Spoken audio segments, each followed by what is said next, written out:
មកដឹងពីតម្លៃហាងឆេញមាសអន្តរជាតិនៅព្រឹកថ្ងៃសុក្រនេះគិតត្រឹមថ្ងៃទី7ខែវិច្ឆិកាឆ្នាំ2025នេះតម្លៃមាសអន្តរជាតិឈរនៅ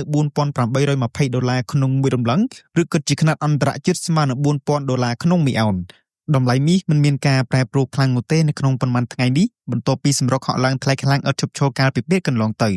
សូមជម្រាបជូនថាការជប់គាំងនៃតម្លៃមាសនៅពេលនេះបន្ទាប់ពីភាពល្អប្រសើរផ្នែកពាណិជ្ជកម្មរវាងប្រទេសមហាអំណាចសេដ្ឋកិច្ចជាអាមេរិកនិងចិនបានកាត់បន្ថយតម្រូវការមាសបន្ថែមពីនេះបំរែបំរួលលើលុយដុល្លារអាមេរិកដែលបានបណ្ដាលមកពីទិន្នន័យការងារមួយចំនួនរបស់អាមេរិកមិនសូវមានភាពរឹងមាំក្រោយការប្រកាសរដ្ឋាភិបាលអាមេរិកនៅតែបន្តកើតមានក្រៅពីនេះលុយដុល្លារអាមេរិកធ្លាក់ចុះគឺជាការគាំទ្រតម្លៃមាសសម្រាប់អ្នកវិនិយោគធំៗនៅពេលដែលជួបបញ្ហាមិនប្រកបប្រជាលើផ្នែកសេដ្ឋកិច្ចដែលជាប់ទាក់ទងនឹងការបិទរដ្ឋាភិបាលដែលអូសបន្លាយអស់រយៈពេលជាយូរ